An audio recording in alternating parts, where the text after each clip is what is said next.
নমস্কাৰ বন্ধুসকল, কি খবৰ? আশা কৰিছোঁ সকলোৱে ভাল। ভিডিঅ' থাম্বনেল আৰু টাইটেল পঢ়ি গম পালে আজি ভিডিঅ'টো কি হ'ব। এটা বেয়া খবৰ দিবলৈ ওলাইছোঁ আপোনালোকৰ ৰাতিপুৱাতে। শেহতীয়াকৈ বৰ্তমান সময়ত চৰ্চাত থকা ভাইমন্দা চিনেমাত গান পৰিৱেশন কৰা দেৱাজিত হ'ল এটা পথ দুৰ্ঘটনা। গুজালি পাটাৰগুচিত সংঘটিত হ'ল সেই ভয়ানক দুৰ্ঘটনা আৰু বৰ্তমান সময়ত গায়কজন এতিয়া চিকিৎসালয়ৰ অৱস্থাত আছে। আৰু আপোনালোকৰ ভিতৰত যিসকল লোকে ভাইমন্দা চিনেমাখন চাইছে তেওঁলোকে নিশ্চয় তেওঁ সেই হামিঙৰ সেই পাৰ্টটো শুনিছে। খুব বেছি জনপ্ৰিয় হৈ পৰিছিল সেই হামিঙৰ পাৰ্টডোখৰ, আৰু সেইডোখৰ গাইছিলে দেৱাজিতে।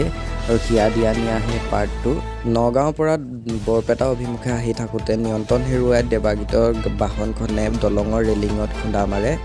তেওঁৰ লগতে আৰু দুজন ব্যক্তি আহত হৈছে। ভিডিঅ'টোৰ যোগেদি কণ্ঠশিল্পীগৰাকী সোনকালে আৰোগ্য হৈ উঠক তাৰে কামনা কৰিছোঁ, আৰু আপোনালোকেও কামনা কৰিব।